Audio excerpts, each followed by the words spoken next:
Well, hello, our fellow friends, our fellow neighbors, and our fellow shining stars. Our next trolley stop is here, and our next trolley stop is now.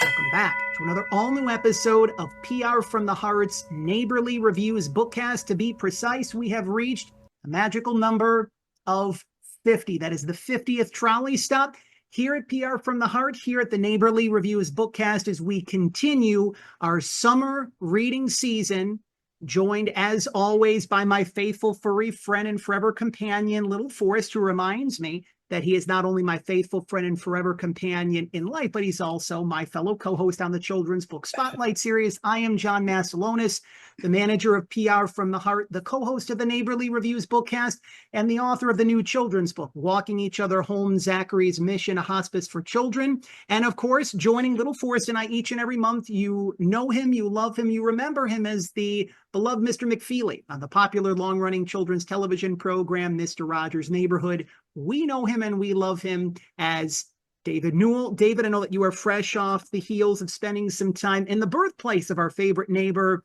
Mr. Rogers. You spent some time out in Latrobe, Pennsylvania, leading into the recording of our June episode of the Neighborly Reviews Bookcast. So happy summer once again to you. Of course, again, one of our favorite seasons of the year. How are things with you today? They're fine, except as you know, I live in Pittsburgh, and it's a little overcast today and a little raining, but outside of that, everything is fine.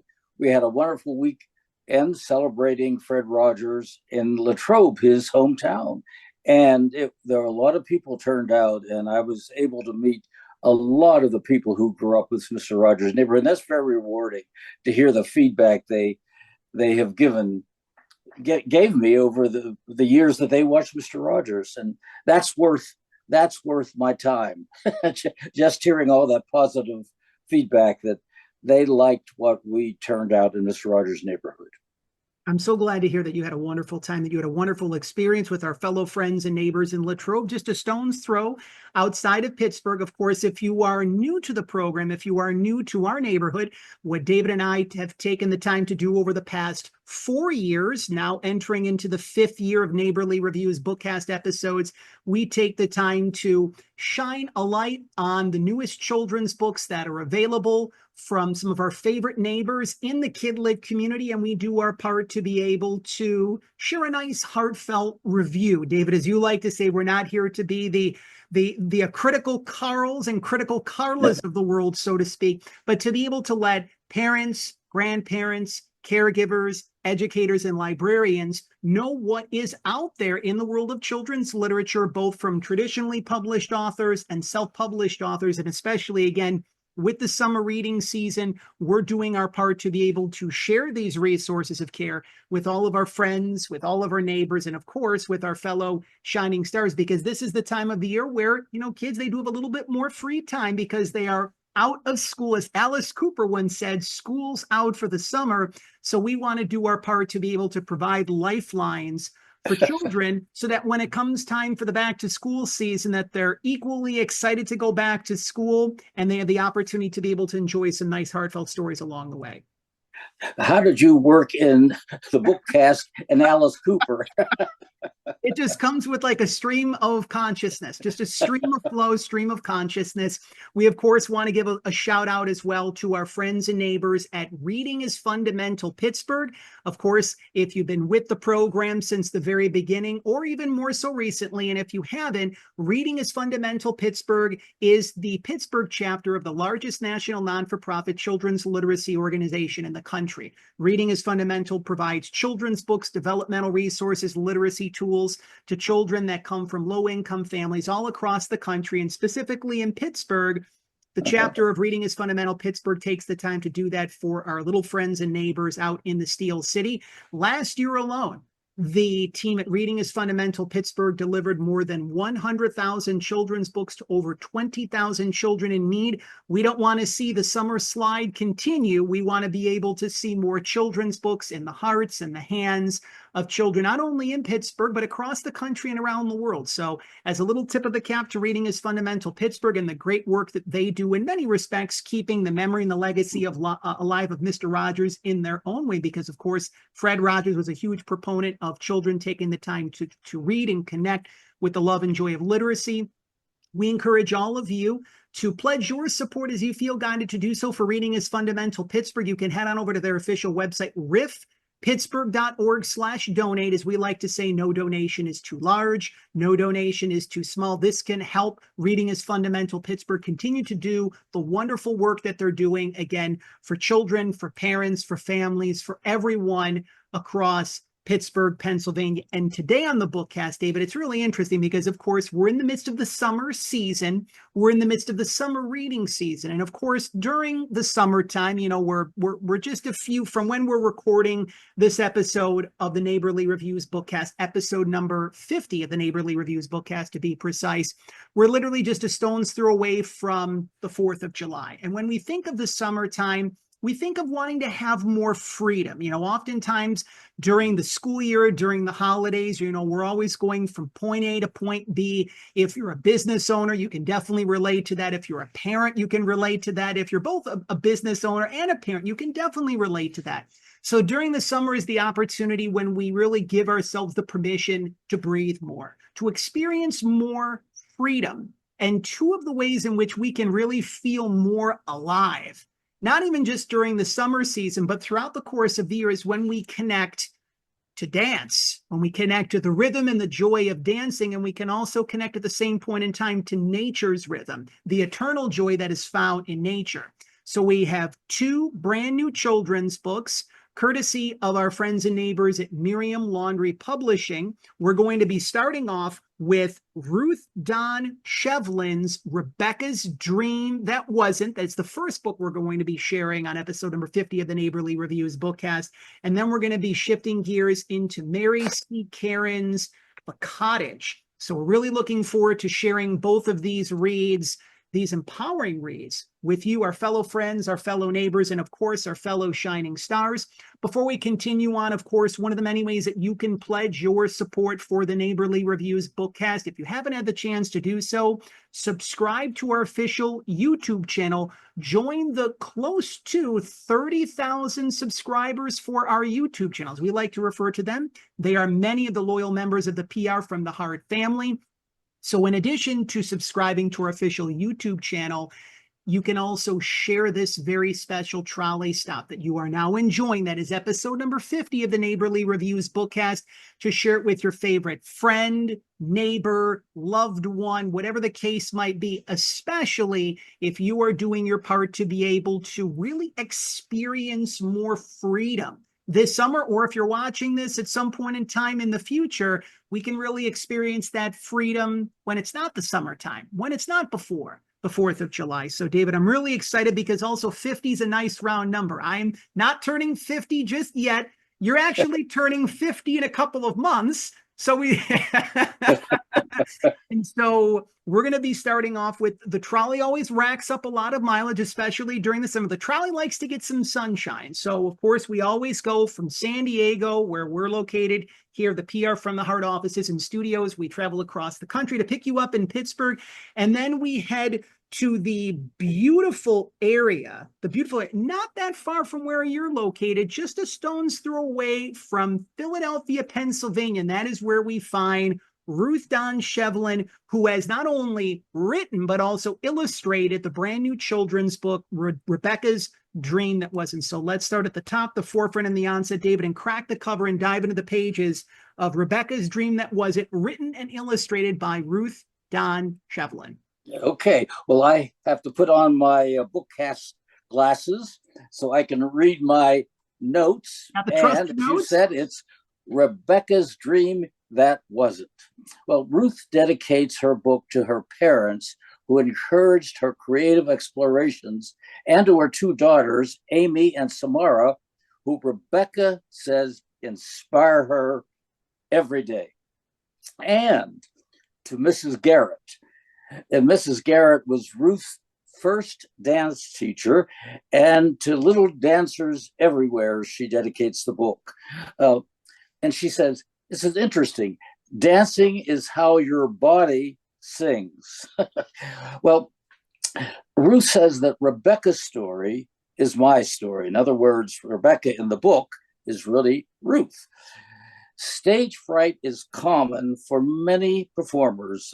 That's what Ruth thinks, and she hopes Rebecca and she can help little dancers and performers of all types and kinds overcome their fear of stage fright and enjoy what they are doing, the occupation that they love.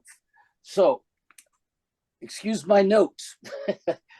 The book opens with illustrations of girls in a ballet class. Rebecca concentrated as her teacher clapped in time with music. But when the music stopped, the other girls just talked and giggled, but Rebecca kept on working. Well, the teacher got the girls' attention by saying, now, girls, today's lessons, now you've got to remember those steps because you need to know them for our recital. And they're going to be doing Sleeping Beauty. And she said, see you all next class. And remember, practice at home. So after the class, the teacher asked Rebecca if she could just see her for a moment about a little something she wanted to talk to her about. Well, Rebecca liked her teacher, and she also was a dancer. And now she's teaching young girls ballet. So after the class, the teacher asked Rebecca, would you like to dance the lead in Sleeping Beauty? And the part would be Princess Aurora. And that's the lead. So Rebecca didn't know what to say. The teacher said, oh, I know you can do it. I know you can do it. The lead part, oh, Rebecca thought to herself, how will I dance by myself in front of all of those people? Well, that night, Rebecca was laying in her bed and thinking of herself dancing and in front of all those people she didn't know. And suppose if she forgot a step or she tripped and she fell, they would all be laughing. Well, she sat up and saw in her room all of the dolls and stuffed animals. They were all sitting around her room. She already has a ready-made audience, and they all gazed lovingly at her with devotion. That's what she says. And that's what I think she is imagining. That's an audience for me. Well, she got out of her bed and put on pink ballet slippers. She could see herself in the mirror and went through ballet positions.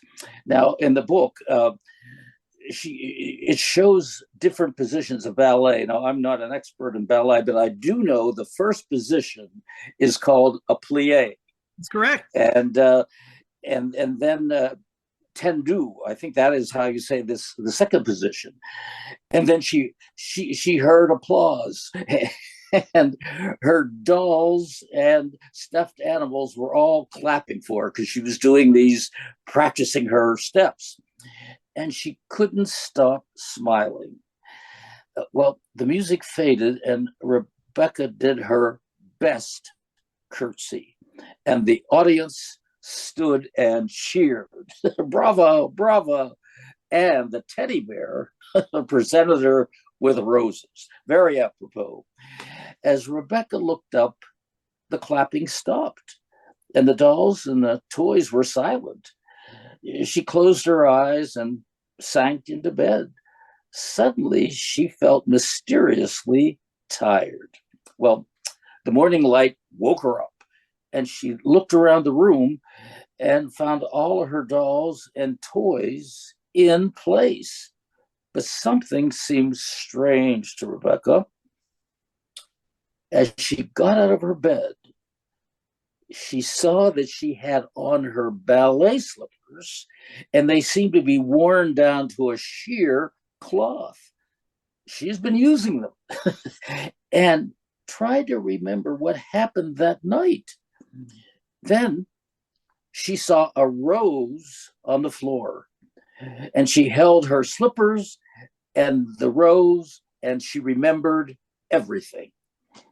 She couldn't keep the secret to herself, and she whispered to her companions, the companions being the dolls and her stuffed animals. I can do it. It won't be easy, but it will be fun. I can dance the lead in Sleeping Beauty. Thanks for encouraging me.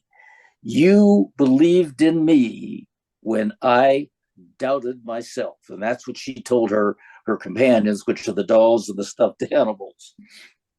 Because you believe in me, I believe in me. Mm-hmm.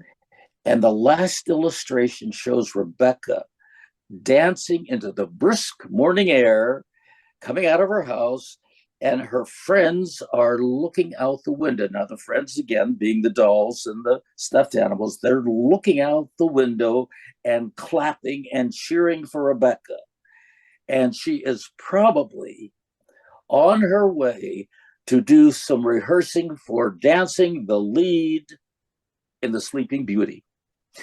And that is the end of the story. But what I found interesting is at the end of the story, there's a glossary, and it has a lot of words, and it shows different dance positions. And what I thought was interesting, that the French king, Louis XIV, founded the first ballet school in the 17th century. And that is why the language of ballet is in French. I never knew that. And probably the most known ballet term is the plie, and that means to bend. Bend your knees and making a diamond shape with your legs. And anybody who's ever seen a ballet dancer rehearse, that's probably the first position, and that's the first thing they do is do the plie. And there are also other illustrations of ballet positions, and the words ask the reader, how many can you do? So maybe after reading this story, some people may start getting interested in ballet and trying out some of the positions. How many can you do? And if nothing else, I hope the book gives children the appreciation for the arts, especially the ballet. And that is a goal that I hope the book accomplishes. And on the last page, there is a single illustration of a wreath of roses, just like a Christmas wreath, sort of, with a pair of ballet slippers hanging inside. And I think that illustration symbolizes the story of Rebecca's dream that almost wasn't. And that's Rebecca's dream that almost wasn't. That's the synopsis. That's my sort of speedy delivery synopsis of the ballet. the book about the wait a minute now, I have to get this right. Rebecca's dream that wasn't. Correct. Yes. And you know, that's up to speculation, as you've often said. You know, children's literature can be interpreted many different ways. And I think the dream that wasn't, well, was it a dream or was it not a dream? I think it was a dream. That's my interpretation. And it inspired her to go on and convince herself that she can do this role in the Sleeping Beauty. And that's a great lesson. Really, but go ahead, David. It takes practice. You 100%. Have to. Yeah. I think the life of a ballet dancer is constant practice to be perfect. It's probably one of the most disciplined of the art forms, I think. It's long since been said that practice makes perfect. And even necessarily if you're not a believer of the perceived perfection, because, you know, we're always growing, we're always learning. It's a matter of practice. Well, I'm trying to think of another alliterative term, but like practice will give you patience. Patience will give you practice. There's another alliteration right there. Yes. Too. And this is something, and I appreciate all of these heartfelt shares, David, because when I took the time to read this book the first time, Ruth's book, and then also reading it several times thereafter, it's interesting because the title of the story is Rebecca's Dream That Wasn't. And there's times in life where we can be very down on ourselves. We can be very hard on ourselves. And there's times where we can just want to give up and throw in the towel. I mean, this definitely happens during all of our journeys in some way, shape, or form. Even I remember, and this was a very poignant scene in the Morgan Neville documentary on Mr. Rogers in Mr. Rogers' Neighborhood, that Fred actually wrote a letter when he was going to be going back on the air, I believe, and he said, like, who am I? Like, will people still, understand and believe what I was sharing before? Will they feel that exact same way? So even the best of us, right? Even Fred Rogers had his perceived doubts and insecurities and things of that nature. So if we don't follow through on our next steps, it's almost as if our dream won't be, if that makes sense. No, So it does make sense. I think you have to work at your dreams.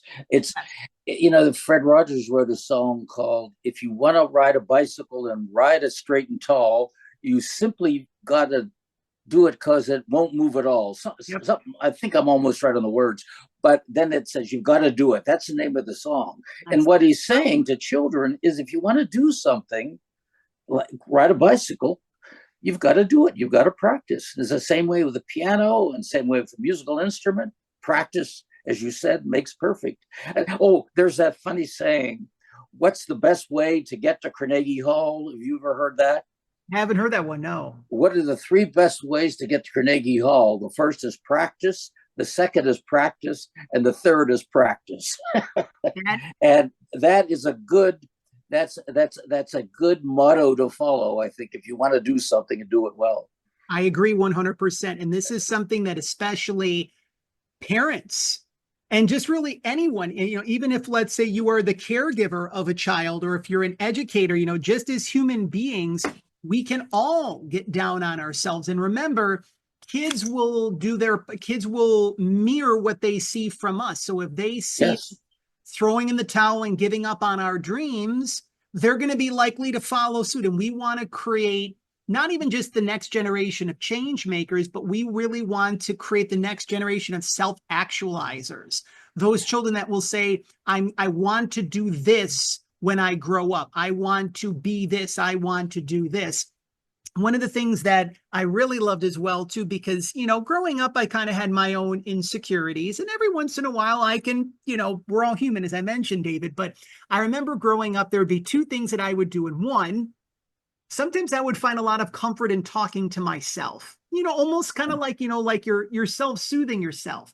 And growing up, I did have, and I know that there's been a resurgence over the years, I had several Care Bears. And I also had stuffed animals. So there'd be times where I would, talk to my stuffed animals. And it's interesting, like once I first got little Forrest, everyone kind of joked with me because they're like, it's like a stuffed animal come alive. Like if you have a little pint-sized dog and you can fall asleep with your dog, it's almost like the stuffed animal comes to life, which is really the dream of any child. They're like, only my stuffy could come to life. But there is really a sort of not even just childlike innocence, so to speak, but like, it goes back to my childhood. Again, where like, if I was, preparing for something, really important as a child, or if I was just feeling insecure, like, I would talk to my Care Bear and say like, so Grumpy Bear, well, maybe he's not the best example because Grumpy Bear was always grumpy, right? But if I would go to Bright Heart Raccoon, so when the Care Bear's cousins were introduced, that's when they had other ones besides like Grumpy Bear, Cheer Bear, Sunshine Bear. So one of my favorites was Bright Heart Raccoon. It was a purple raccoon that had a heart on his tummy. He had a light bulb shaped in the form of a heart, if I'm not mistaken. So I would say, Bright Heart, like, am I going to be okay? Is this going to turn out well? And Bright Heart Raccoon always gave me the thumbs up. So again, there's that childlike innocence that's tied into the story, where even us as adults, we can definitely relate to Rebecca's journey in many respects. And also, even if, let's say, you're not a dancer, we all have some different form of stage fright to a certain extent. Maybe let's say you're appearing on television for the first time, right? How are people going to perceive me? How is it going to turn out? If you go up on a big stage and you speak in front of hundreds or thousands or more than, tens of thousands, hundreds of thousands, millions of people, you can have that stage fright. There's been many well-known documented speakers, New York Times best-selling authors, celebrities that have gone on record saying that they have stage fright. So again, it's just a reminder, especially for children and for the next generation, that we can all experience fear in some way, shape, or form, but just knowing the fact that there's trusted support along the way, even in the form of your stuffies, even in the form of stuffed animals.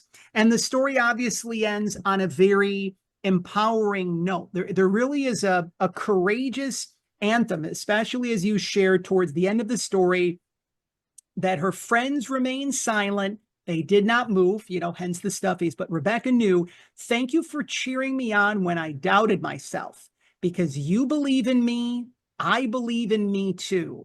This is something, I know that the Muppets are celebrating their 70th birthday, their 70th anniversary, so to speak, this year.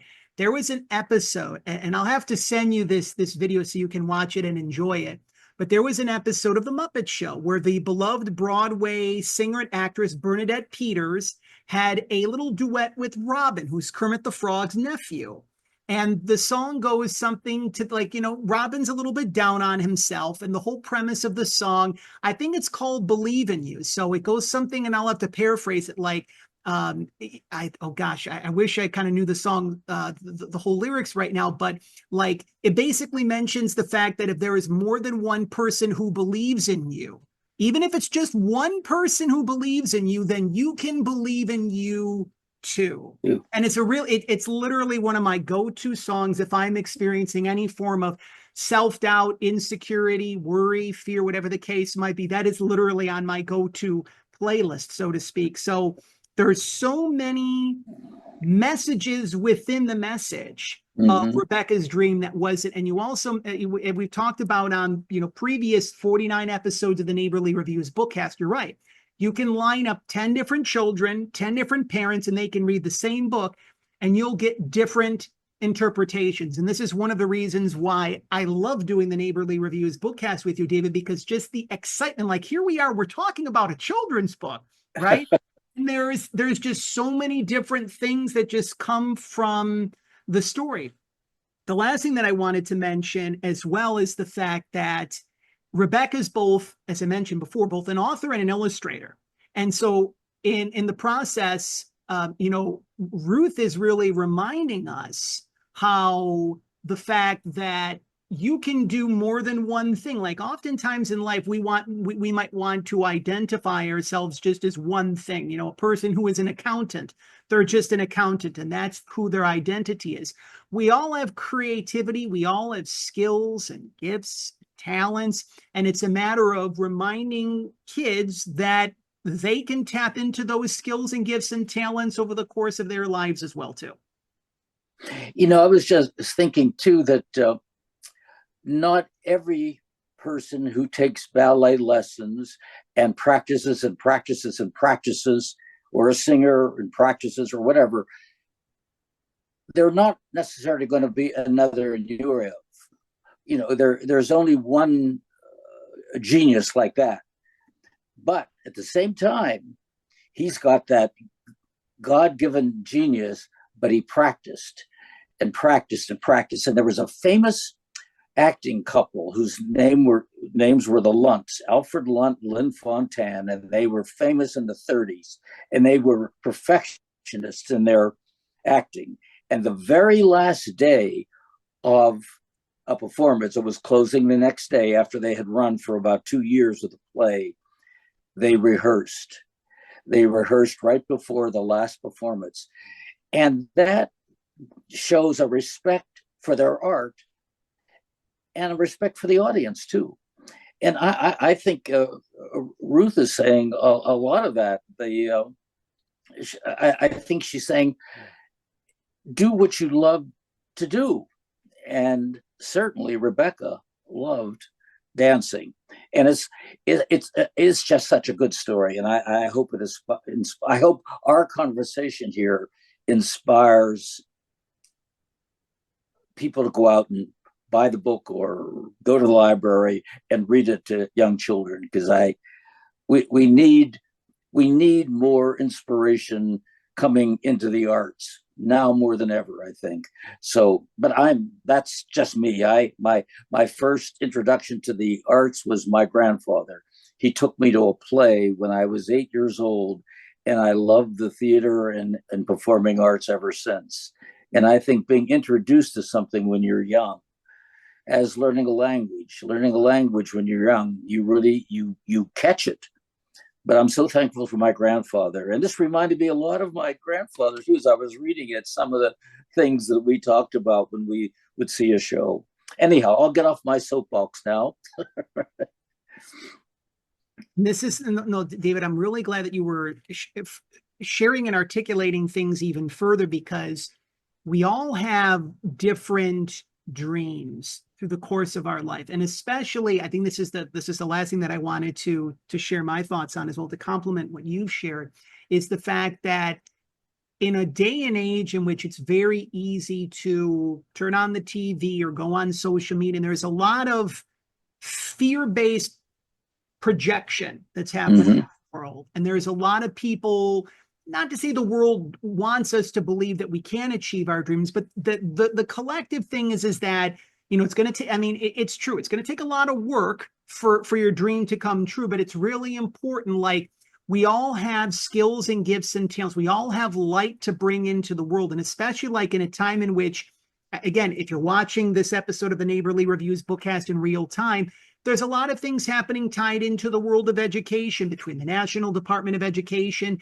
Head Start programs, funding being cut for different sorts of organizations.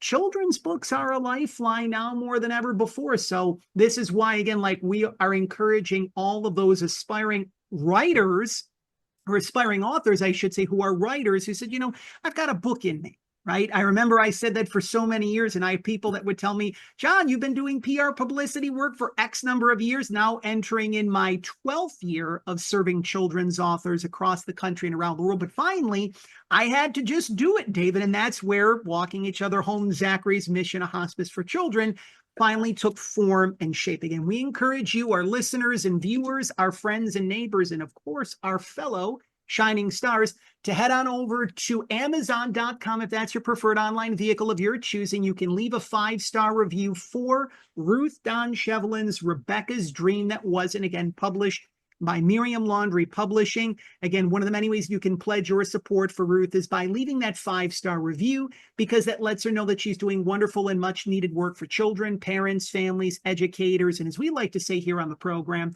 those who love great children's books. You can also head on over to Ruth's official website, rdschildrensbooks.com. While there, if you are an educator and you would like to facilitate an author school visit with Ruth, whether it be remotely or in person, one of the great experiences, one of the great joys that children can experience is when they can connect with their favorite author in person or even remotely. And especially, again, there's a lot of little dreamers, there's a lot of little dancers that are out there that are wholeheartedly going to be enjoying their copies of Rebecca's Dream, that was not only this summer, but moving forward from here. So you can connect with Ruth via her official website. Once again, rdschildrensbooks.com. Again, as we mentioned here on previous episodes of the Neighborly Reviews Bookcast, little Forrest always loves to contribute to the program as well, too. And again, we'll be saying this a second time whenever it's a 2-book bookcast, but little Forrest, who is my pride and joy, will be turning 3 this fall. If you remember the late Siskel and Ebert, when they loved a movie, when they reviewed a movie in the 80s or the 90s, however long the program was on the air, they always gave it 2 thumbs up, right? And so little Forrest is proudly giving 2 paws up for Ruth Don Shevlin's Rebecca's Dream, that wasn't. Little Forrest, thank you for your, I should say, well, he's already made several contributions to the program, episode number 50 of the Neighborly Reviews Bookcast. I know that you have another contribution to share by the time that we wind down this episode of the Neighborly Reviews Bookcast. So again, we want to thank Ruth for allowing us to be able to share her brand new children's book. And the last thing that I want to mention is a quote from Ruth. Rebecca's story is my story. Mrs. Garrett was my teacher. Stage fright is very common for performers of any kind. I hope Rebecca and I can help little dancers and performers of all kinds overcome their fears and just enjoy doing what they love. So that's her way of communicating with all of us that we can be free. We can experience freedom. We don't have to be bound and shackled by limitations, constrictions, fears, anxieties, insecurities, doubts, whatever the case might be. So the trolley heads from what's already gone from San Diego to Pittsburgh, and then just right outside of Philadelphia, the city of brotherly love. And then we head back to Western New York, interestingly enough, David. So the trolley's racking up some miles, but it's staying on the East Coast, right? And so we just had the opportunities, of course, to, well, I should say I had the opportunity to be in Western New York recently for one of the most recent legs of my national book tour, for the launch of my new children's book, Walking Each Other Home, Zachary's Mission, a Hospice for Children. This is where I had the opportunity to connect in person with one of the newest members of the PR from the Hart family, in addition to Ruth Shevlin, who is also now a proud member of the PR from the Hart family, beloved educator Mary C.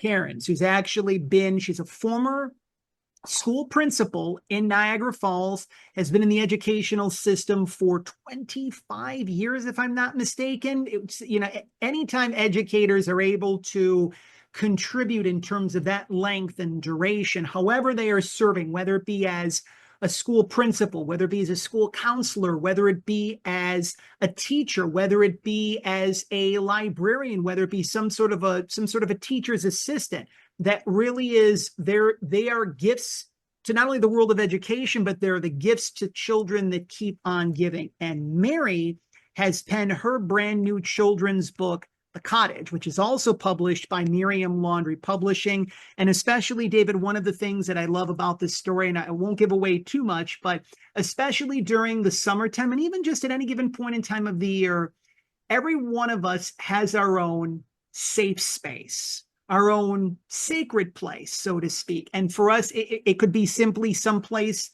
where we live. It could be the local park. It could be the local museum. It could be going to the lake, could be going to the ocean. For me, when I go to La Jolla Cove out in the beautiful area of La Jolla here in San Diego, I know one of my safe places, fun places, is when I have the chance to go to Pittsburgh twice a year and spend some quality time with you and our friends and neighbors at the Center for Media Innovation in downtown Pittsburgh. So what Mary is really reminding us of is the fact that we all have our own safe place. And especially, again, when we go outdoors, we experience that freedom, that vitality, that renewal, that refreshment. And especially, there's a little thing called cottage country. For those who are in the Western New York, Southern Ontario, everyone shares a love of cottages, which is really cool, because especially in a world in which I never thought that I would see, Americans and Canadians kind of be on the opposite sides of the spectrum, so to speak. That's what, our current administration in real time wants us to believe, possibly. But we're sharing our love of cottages. So Americans and Canadians are able to unite over something pretty cool as well, too. So now we're going to be cracking the cover and diving into the pages of our second and final book on episode number 50 of the Neighborly Reviews Bookcast, Mary C. Kerins' The Cottage.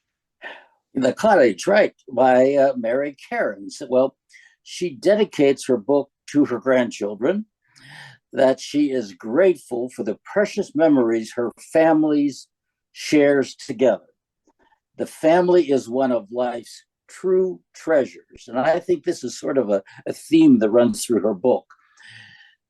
May you always find joy in reading books and never lose your desire to explore the wonderful world around you. Remember, place love and kindness in your heart and let it be your guide. Well, I think that's a wonderful preface to her story. Now, that was in her dedication. Now, in the foreword, it says that her books focus on the extraordinary gifts of family and friendship and their importance in the positive development of young children. It also states that Mary enjoys outdoor life, hiking, gardening, and walking in the woods. And I think The Cottage combines all of those likes of Mary. Well, the book opens with a family. Mom, Dad, and the young boy are packing the car for a visit with the boy's grandparents. They're going to visit Nana and Papa, as he calls his grandparents, at the cottage. Off they go, driving up the tall mountains and bumpy dirt roads, finally arrive at the cottage, which is located amidst tall pines and birch trees. It sounds like a wonderful location. Now, Nana and Papa are there on the front porch, greeting them, and they begin to get them settled. Well, the first illustration shows the comfy kitchen in the cottage with a red checked tablecloth and 6 mismatched chairs. Not one chair was alike. It seems just like a cottage that you take a lot of hodgepodge and put it in your cottage. Well, oh, by the way, I had a friend who ran a summer theater, and it was a local theater, and his budget wasn't high, and every chair in the theater was different. And he called it the Odd Chair Playhouse. In a way, that's what the kitchen looks like. Well, the book opens with, as I said, they're packing the car, and they drive over this bumpy mountain, and they get to Mama, to Papa and Nana, and let me see. Oh, yes, they're going to take their grandson to the lake to fish, and his grandpa says, he always says this, to catch the big one, the big fish. Papa shows him some fishing tips, and the day's catch was a little disappointing. It was only 4 fish, but not the big fish. Well, but you are good at fishing, says Papa, and the boy says he feels so proud when Papa, his grandfather, says he's good at fishing. Well, then Nana, Grandma, takes him to the beach to go swimming. And the boy says water is cold, but it feels so good just to jump right on in a hot day and splash. And on the page, there are big letters, splash. It's fun to swim with his Nana. Well, they build sand castles, and they dig and scoop sand, and finally they have a great sand castle. Well, and Nana and Papa walk back to the cottage with their grandson, and he asks them, do you think we will see a moose today? And Nana says, well, maybe. Then it's time for dinner. And Papa announces that they're going to have a special surprise because of our champion fisherman, meaning the boy. We're going to have grilled fish, freshly grilled fish.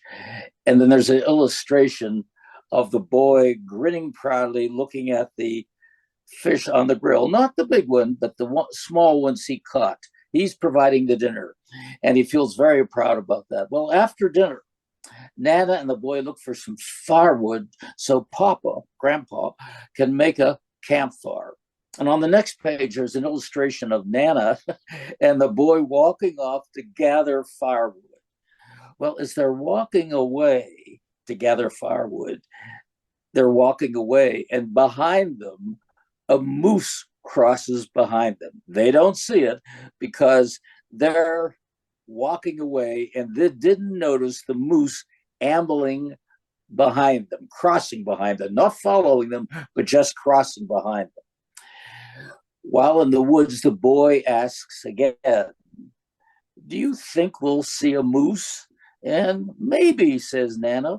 So she didn't see the moose either, but neither one has seen a moose yet. And the boy keeps asking. Well, Nana and the boy bring some twigs, and Papa makes a fire, and they roast marshmallows and sing songs and watch for falling stars. And it's time for bed. And the boy, he zips into his sleeping bag, and before he knows it, it's morning.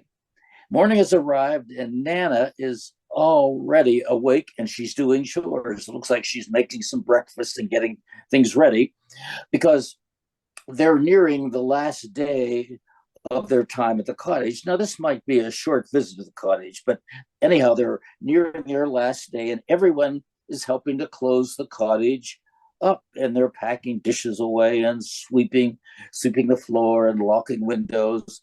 And the boy was so proud of himself for being able to help everyone do the chores. And Nana said, after all this work we've been doing cleaning up the cottage, we deserve an ice cream break. So off to the country store they go, and for some ice cream. And I think someone got a lemon ice cone. But they're all still at the country store, and there's some chairs there on the porch of the country store, and they're sitting there. And Nana points to the pine trees, which are across the road from the country store, and standing next to the tree is a wooden statue of a moose. And Nana laughed and said, "Your moose is here all along." Well, Nana, Mom, and the boy walk back to the cottage, and Dad and Grandpa have the car all packed. He gave his grandparents a big hug and told them he had so much fun.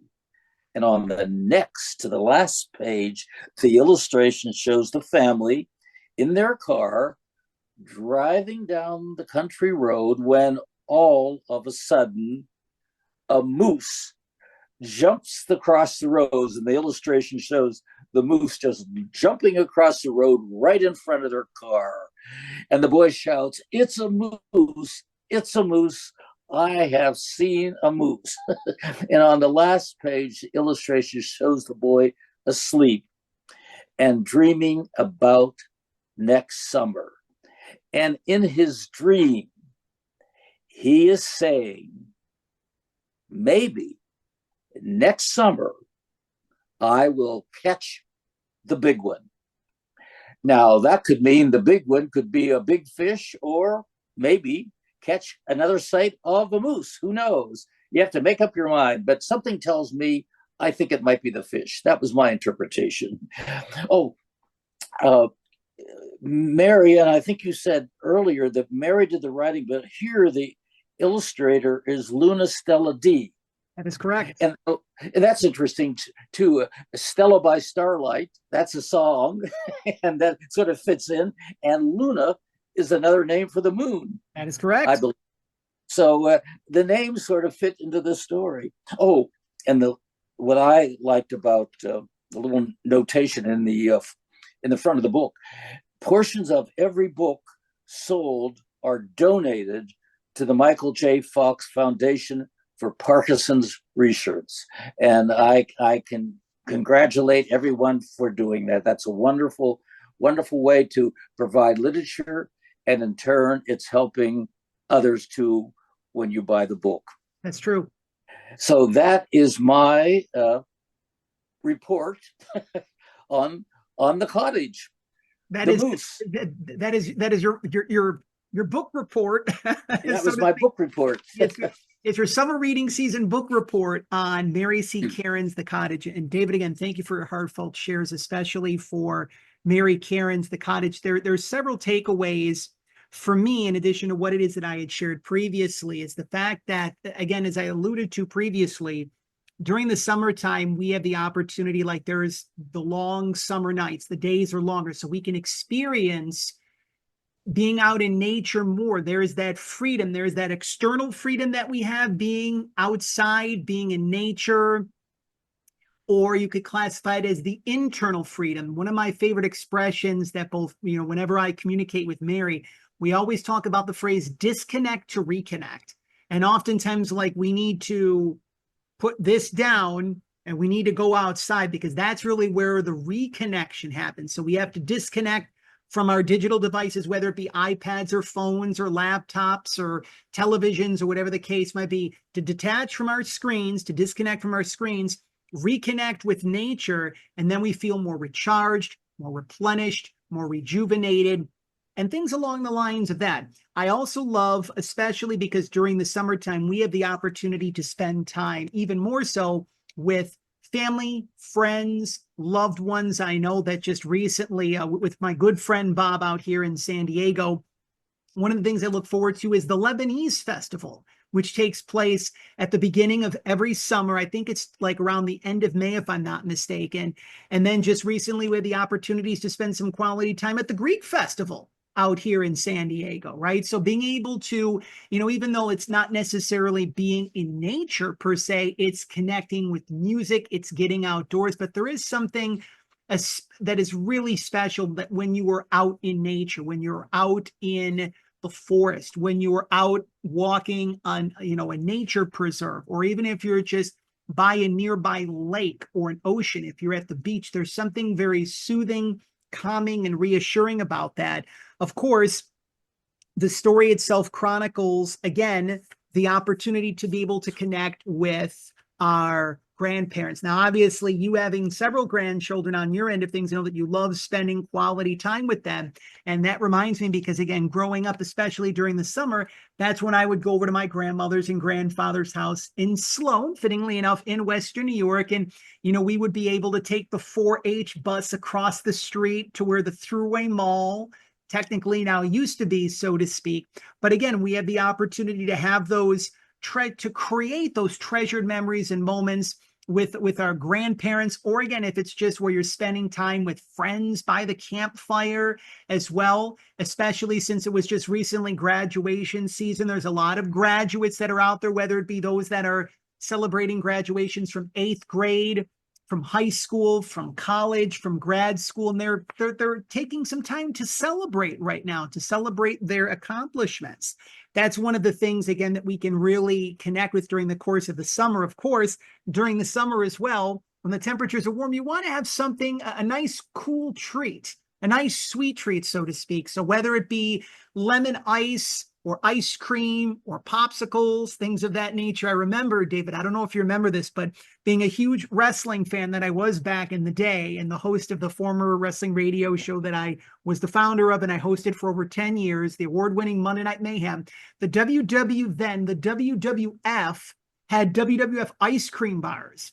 And I remember when like the ice cream man would come down my street, I would be like, you know what, do you have any WWF ice cream bars? And sometimes they would, sometimes they wouldn't, so to speak. But again, those different things that we had the opportunities to do. And also when we, I always remember this. Every time that a summer ended for me growing up, I was always disappointed, because it's like, oh, summer's ending. And I really wasn't, even though, I loved going back to school and spending time with my friends, kids just want that one more day of summer, right? Or that extra 1 week of summer. But knowing the fact that there's something to look forward to, I think especially in the world in which we live in, David, being able to know the fact that there's always amazing things on the horizon, fittingly enough, a nature example. So I know that, again, me, when I take the time and I go to Pittsburgh and again, spend some quality time with you, our friends and neighbors at the Center for Media Innovation on the campus of Point Park University in downtown Pittsburgh, when we do in-studio neighborly reviews, Bookcast episodes, it always gives me that thing to look forward to.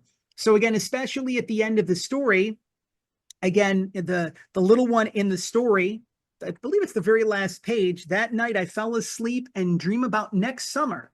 Maybe next summer I will catch the big one. And so, one of the things that we always do here at PR from the Heart, and again, knowing the fact, if you've been a part of us and following our journey over the last several years, we have our flagship event every year, Building a Culture of Reading in Your Classroom, which brings some of the most influential voices and top names in the world of children's literature together. And we congregate in different cities across the country, right? So it's a matter of, congregating in, technically 2 years ago, it was in Los Angeles. It was at Barnes & Noble at the Grove, the second largest Barnes & Noble in the country. Last year was here in San Diego at Barnes & Noble Mira Mesa Market Center. And we're actually excited. You're going to be seeing more announcements and more details, but Building a Culture of Reading in Your Classroom is going to be taking place at the Mall of America in Minneapolis, Minnesota. So it just goes back to share. And again, if you're watching this episode in real time, stay connected with PR from the Heart's official website, social media platforms. We'll have you covered. For all of our friends and neighbors in the Twin Cities, especially, you'll be able to join us in person. And then also the fact that there's proceeds, a portion of proceeds from each book sold goes to the Michael J. Fox foundation for Parkinson's research, because those who are affected by Parkinson's, whether it be the person who has Parkinson's or whether it be the family, the caregiver or caregivers of those who have Parkinson's, in many respects, it's not to say that they're forced into slowing down, but when you have, Parkinson's affects the mind, it affects the nervous system. It's so healthy. It's so needed. Even when you're in tip-top health, when you're in tip-top shape, to go out, to get outdoors, to go for a walk, to go for a run, to go for a jog, just to be outside, be with the sunshine. It's literally, vitamin D, the best kind of, healing that you can get is when you're outside. You don't necessarily have to wait to slow down until you have Parkinson's or you're afflicted with another illness, sickness, or disease, to take the time to go outside and to really enjoy all of that as well, too. And I think in both of the books, I think an underlying message is to feel good about yourself, to learn to like yourself. And if you learn to like yourself, you'll like others. It was something that Fred Rogers always talked about on the program, like being able to like who you are and be proud of yourself. And that's a message that will go on for centuries to come. That's very true. And I hope books for children can reflect that. And we're doing our little part to help move along positive literature for young children. We could be here for 20 years covering all of the books for children that are out there, but we don't have all that time. But we try to pick some ones that we think that people might be interested in. And these were our two picks for our 50th Bookcast, right? Yeah, 50. We have reached the magical number of 50, and little Forrest has been with us he hasn't been with since the beginning of the program. He came in, I believe it was either November, December of 2022, if I'm not mistaken. So the Bookcast has been around a little bit longer than what little Forrest has been around, but he also wants to make one additional contribution, David, just as little Forrest gave 2 paws up for Ruth, Don, Shevlin's, Rebecca's Dream that wasn't. Little Forrest proudly gives 2 paws up for Mary C. Kerins The Cottage. Thank you, Little Forrest, once again for contributing, as you have through the course of episode number 50 of the Neighborly Reviews Bookcast. Again, you can also continue to pledge your support for Mary by heading on over to Amazon.com. You can leave your 5-star review if Amazon.com is your preferred online vehicle of your choosing. Leaving a 5-star review for Mary lets her know it's one of the many ways that not only you can pledge your support for her, but that lets her know that she's doing wonderful and much needed work for children, parents, families, educators, and as we like to say here on the program, those who love great children's books. If you head on over to Mary's official website, which is marykerinsauthor.com, if you're an educator, whether it be teacher, principal, librarian, school superintendent, you can facilitate your very own virtual, remote, or in-person author school visit with Mary, not only as part of the 2025-2026 school year, but beyond that, if you are watching into the future, even though it's on the surface, it could look like a summer-themed book. One of the things is that there is never a shortage of kids who are always looking forward to the summer. So even if you have the opportunity to connect with Mary and facilitate an in-person or virtual remote author school visit, kids are still going to be wanting the summer to be here sooner than you realize it. And again, to the team at Miriam Laundry Publishing, we've had the opportunity to work with here at PR from the Heart many of Miriam's authors over the years, and she is actually a guiding light, a shining light in many respects on her end of things for her contributions to the world of children's literature as well. When we hear the trolley, David, that means that it is time to go. But as we like to say here at the program, fear not, there are many more magical trolley stops to come. We, of course, are still in the midst of our summer reading season, But sooner than we know it, it's going to be the back to school season, and then it will be the holiday season. I do love those 2 times of the year because those are, statistically speaking, the times of the year where children's books sell the most. And of course, we have the opportunity to make more of an impact here at PR from the Heart, not even just for children's authors, but especially to get these books, such as Rebecca's Dream that was, and such as The Cottage, into the hearts and hands of children, parents, families, educators, librarians, those who love great children's books. So again, when we hear the trolley, that means that it is time to go. But first things first, before we officially wind down episode number 50 of the Neighborly Reviews Bookcast, raise your hand if you have had fun. Or raise your hands if you've had fun on episode number 50 of the Neighborly Reviews Bookcast. Hands up from myself, hands up from David, paws up from little Forrest, hands up from the little ones on screen. As we like to say, that means mission accomplished, job well done. If you are a children's author and would love David and I to deliver a heartfelt review of your brand new children's book on a forthcoming edition of the Neighborly Reviews Bookcast, you can head on over to our official website, prfromtheheart.com, or connect with us via any of our social media platforms that you now see on screen. Instagram, Facebook, X, all at PR from the Heart. Of course, a shout out as well to the sister program of the Neighborly Reviews Bookcast. That is the Children's Book Spotlight Series. We are going to be celebrating, I believe, our 7-year anniversary this fall, where it's, if you're watching this episode in real time, we're so fortunate to interview some of the top names in the world of children's literature, ranging from prominent celebrities, New York Times bestsellers, and of course, the leading award-winning and best-selling children's authors in the kidlit community. So if you're a children's author and would love to have a one-on-one conversation to share your inspiring story with me in the release of your new children's book, you can, of course, head on over to our official website, prfromtheheart.com, or connect with us via any of our social media platforms, Instagram, Facebook, and X. And of course, we are super excited because, again, just literally around the corner, we're going to be celebrating, it is hard to believe, but our 11th anniversary here at PR from the Heart. We're going to be stepping into our 12th year of service for children's authors across the country and around the world. Again, we have been privileged to be of service and support to some of the top names in the world of children's literature, ranging from celebrities such as the iconic Sharon Lois and Bram. You remember Skinnamarink Dinky Dink, Skinnamarink Doo, we love you. In addition to John Parra, put a pin in John Parra's name because you may hear that name on next month's Neighborly Reviews Bookcast. One of the top award-winning and best-selling children's authors and illustrators in all of the kidlit community, in addition to Catherine Roy, who I still feel at one point in time will be winning a Caldecott very soon. So we've had the opportunity to be of these luminaries to work with and support at PR from the Heart, some of these luminaries in the world of children's literature and pop culture, and also those authors whose journeys are just taking flight.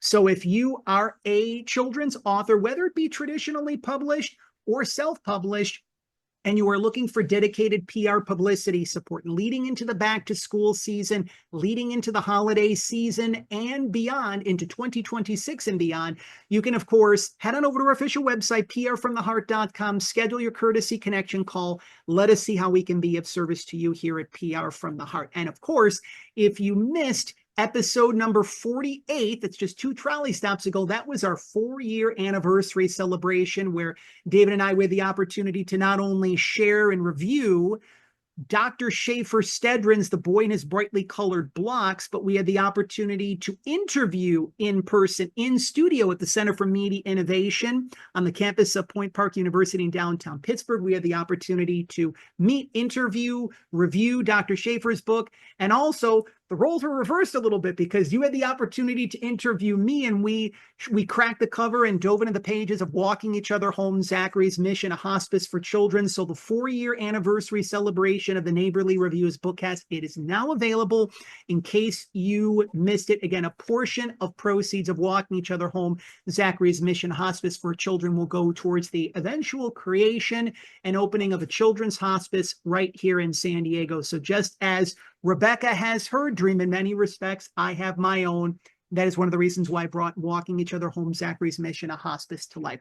One final time, once again, Rebecca's Dream That Wasn't, The Cottage. They are both now available, courtesy of our friends and neighbors at Miriam Laundry Publishing. By heading on over to Amazon, you can leave 5-star reviews for both Ruth Don Shevlin and Mary C. Kerins that lets them know that they're doing wonderful and much needed work for children, parents, families, educators, and as we like to say here on the program, those who love great children's books. Also, if you head on over to your favorite local library or your favorite children's or independent bookstore and they do not stock their copies of Rebecca's Dream That Wasn't or The Cottage, make that kind recommendation. Let them know that you heard about it right here on episode number 50 of the Neighborly Reviews Bookcast. It's long since been said that 50 is a magical number. I remember growing up when my father used to pull the bingo balls, the bingo numbers at 14 Holy Helpers Church. He would say G50, 50. And then oftentimes there'd be a person that would yell bingo. And then, my dad would say, that's a good bingo. Are there any others? So G50, 50. This is episode number 50 of the Neighborly Reviews Bookcast. So once again, we want to thank you for your continued support here at PR from the Heart. But before we officially put the bow on episode number 50 of the Neighborly Reviews Bookcast, we feel the presence, we feel the spirit, we feel the heart of our favorite neighbor, Fred Rogers. David just had the opportunities to spend some quality time with our friends and neighbors in Latrobe, Pennsylvania, celebrating the memory, the legacy that really lives on, that will forever live on of Mr. Rogers' neighborhood. And in many ways, shapes, and forms, we try to keep his memory and legacy alive in our own way here at the Neighborly Reviews Bookcast and PR from the Heart. Did you know, in many respects, that Mr. Rogers knew what he was doing through the course of his natural adult life? Now, I share this because when Fred was walking this earthly plane, he always would say the phrase, I love you, in different ways, shapes, and forms, especially through his natural weight. 1 letter in I, 4 letters in love, 3 letters in you. Mr. Rogers weighed 143 pounds during his entire natural adult life. So as we give a little tip of the cap to Mr. Rogers, and of course, as we like to keep his memory and legacy alive here at the Neighborly Reviews Bookcast, and the work that we do here at PR from the Heart, we share in closing our favorite 3 numbers of 243. There's 2 letters in we, 2 letters in we, 4 letters in love, and 3 letters in you. That is our reminder for you that just as Mr. Rogers said in his own way, shape, and form, that we see you, that we like you, that we love you just the way that you are loved, that you are whole, that you are healthy, that you are complete, that you are special just the way that you are, that we like you, that we love you, again, just the way that you are, that we see your skills, your talents, your gifts, just like Rebecca has the skills, the gifts, and the talents, just as Ruth Don Shevlin and Mary C. Kerins are sharing their gifts with the world. We are reminded that Fred encouraged us to pursue our dreams and to live our mission, to live our purpose, and just to enjoy life in the process. And again, we share that through our favorite 3 numbers here on the Neighborly Reviews Bookcast of 243. Lastly, again, if this episode has brought love and joy into your heart, if anything, you say, I am now able to experience more freedom in my life, not only just during the summer, but beyond, whether it be through dance, whether it be through going outside, connecting to nature, in other ways, shapes, and forms. Again, we don't just have to experience freedom on the 4th of July. We have the ability to experience freedom each and every day, internally and externally. One of the many ways that you can pledge your support for Ruth and for Mary, in addition to our work here at PR from the Heart and the Neighborly Reviews Bookcast, of course, you can head on over to our official YouTube channel if you haven't had the chance to do so. Subscribe to our official YouTube channel, share this very special trolley stop that you have enjoyed. That has been episode number 40 of episode number 50, I should say, of the Neighborly Reviews Bookcast, and share this very special trolley stop on your favorite social media platforms of your choosing, especially for those people who are friends, fellow neighbors, colleagues, shining stars as well, who may be having difficulty connecting with their own freedom, who are, maybe believing in a world of restriction, constriction, limitation. Again, there's so many more magical things to come. There's always great things to look forward to here. So this is just our little small way of reminding you of that in the process. Join the close to 30,000 members of the PR from the Heart family that are our loyal YouTube subscribers. So again, we want to thank you for your continued support of PR from the Heart. for your continued support of the Neighborly Reviews Bookcast, for your continued support of children's authors and illustrators across the country and around the world, such as Ruth Shevlin, such as Mary C. Kerins, that again are doing wonderful and much needed work for children, parents, families, educators, and for those who love great children's books. David, as we like to say, for the pillars of our community, local libraries and children's and independent bookstores. But above all else, we want to thank you for helping us to walk home the children of the world, our fellow friends, our fellow neighbors, and our fellow shining stars. Continue to enjoy the summer reading season, and we'll be back very shortly with our next installment of the Neighborly Reviews Bookcast. Episode number 51 is just around the corner. Thank you for your continued support of PR from the Heart. And once again, thank you for helping us to walk home the children of the world, our fellow friends, our fellow neighbors, and our fellow shining stars. You want to say goodbye, little guy? Bye-bye.